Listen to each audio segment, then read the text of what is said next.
You finally get the thing you chased, the race, the praise, the goal you worked so long for, and for one soft breath you feel light, and then a quiet voice in your mind whispers, "Now, what's next?" If these calm thoughts do you good, subscribe to Wisdom of the Tao so more people can find a little peace. Maybe you know this feeling. The moment something good arrives, and a quiet voice already asks for the next thing. That whisper is where our teaching begins today. Because there is a kind of tiredness that has nothing to do with your body. You can sleep all night and still wake up carrying it. It is the tiredness of always reaching. More money, more approval, more proof that you are finally okay. There is an old idea, sometimes called the law of enough. It is not a rule and not a promise. It is the gentle art of knowing when you already have what you need, of letting the endless chase come to rest. And here is the strange part. You can have so much and still feel that low hum of not yet following you everywhere. It sits underneath your good days. You reach a goal, and before you have even set it down, the hum is already pointing at the next hill. So, let me ask you the honest question. Why does having more so rarely feel like enough? Sit with that for a moment, because the answer is not what most of us expect. Imagine a hand holding sand. You dip your fingers into warm, dry sand, and you lift a small handful. Now you want to keep it, so you close your fists, you grip tighter because you are afraid of losing it. And what happens? The tighter you squeeze, the faster the sand runs out between your fingers. The grip you thought was holding on is the very thing pouring it away. That is grasping, that is the whole picture of it. Grasping feels like strength, it feels like ambition, like drive, like wanting a good life. But look closely and you find something quieter underneath. Grasping is fear wearing the mask of ambition.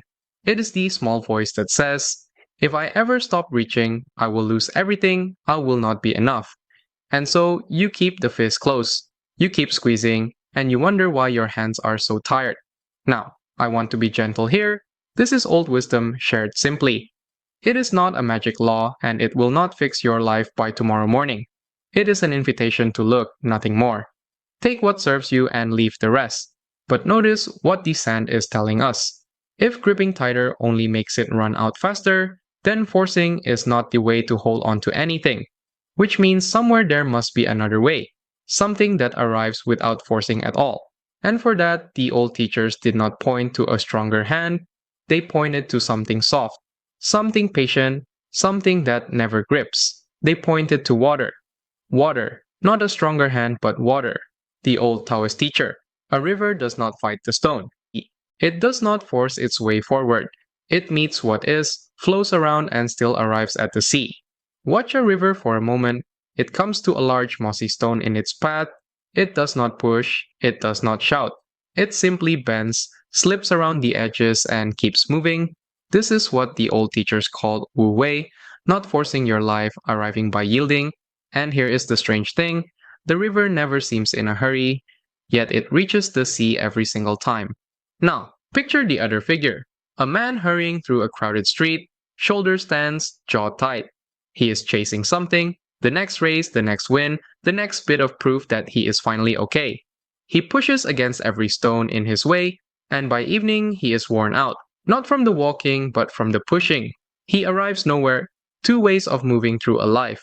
One exhausts itself against the world. One simply flows and still arrives. Maybe you already feel the worry rising here.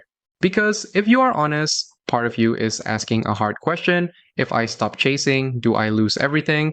Won't I just become lazy and empty? Won't the whole thing fall apart the moment I let go? I want to hold that fear gently because it is a real one. It is the honest fear underneath every act of letting go. We think our grasping is the only thing keeping our life together. We think if we ever loosen our grip, we will drift, sink, and disappear. So let me sit with you in that worry for a moment instead of rushing past it. Tell me in the comments, which of these thoughts touches you most today? The whisper of not yet or the river that simply flows? I read them and it means more than you know, and if these words reach you, take a moment and subscribe. I ask for nothing more. Now, back to the water. Here is the beginning of the answer. Yielding is not giving up. Look at the river again. It bends, yes, but it never stops moving. It is soft, and still it carves whole valleys out of rock. Its softness is not weakness. It is a quieter kind of strength. Think of bamboo in a storm. The stiff branch snaps. The bamboo bends low, lets the wind pass, and stands again when the sky clears. It gives way, and by giving way, it survives. So enough is not less. Enough is clearer. When you loosen your grip, you do not lose your life. You finally stop fighting it. The river that stops forcing does not become still and dead. It flows more freely than before. That is the turn nobody expects. We are so sure that letting go means losing, that resting means falling behind. So here is the honest fear, held open, that letting go means losing everything. But the answer turns it completely around. Because enough was never about having less, it is about finally feeling the one thing already resting in your hands. And that is the quiet turn most people miss.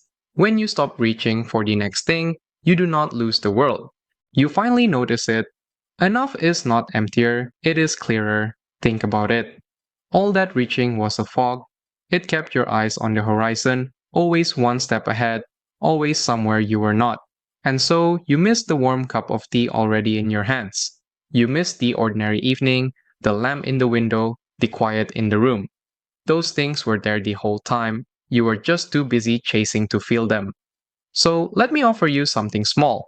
Not a rule, not a trick to get more, just a gentle practice you can do tonight.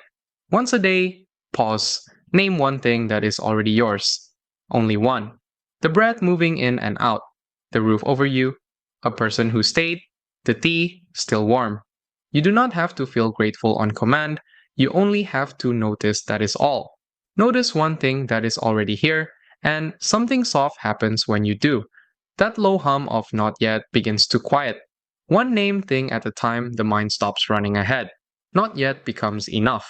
This is not a magic law, and it will not fill your bank account. It is only a shift in where you place your eyes. Old teachers called it the law of enough. Take what serves you and leave the rest. Now, come back with me to the beginning. To that moment you finally got the thing you chased, the raise, the praise, the goal. Remember how the mind used to whisper, "Now what's next?" before you even set the thing down. This time, listen. The whisper does not come. The mind does not lunge toward the next thing. It rests. The hand that was gripping the sand simply opens, and nothing runs out because there was nothing to lose. The grasping stops. And here's the part that surprised even me. It did not stop because you gave up. You did not quit or go numb or stop caring. It stopped because you finally saw where you already were. Like the river that never fought the stone and still reached the sea, you were carried the whole time. You were floating in open water, straining to swim to a shore that was never the point. The sea was already holding you. That is the moment the whole teaching was pointing to. The quiet moment grasping finally stops, not with a shout, with a breath. So take one now, right where you are. Take one slow breath now. Feel your feet on the floor. Notice you already have this moment. It is not on the horizon. It is not one achievement away. It is here, in your chest, in this quiet, in the ordinary evening around you. And that is enough. You do not have to earn this. You do not have to reach for it. You only have to stop long enough to feel it. The tea is still warm. The breath is still moving. The moment is already yours. This is an old teaching, not a law for your life. Take what serves you and leave the rest. If some of it does not fit, let it go, like the river lets go of the stone. And when the reaching starts again, and it will come gently back, feel your feet, take one slow breath. Notice the sea you are already floating in, and that is enough.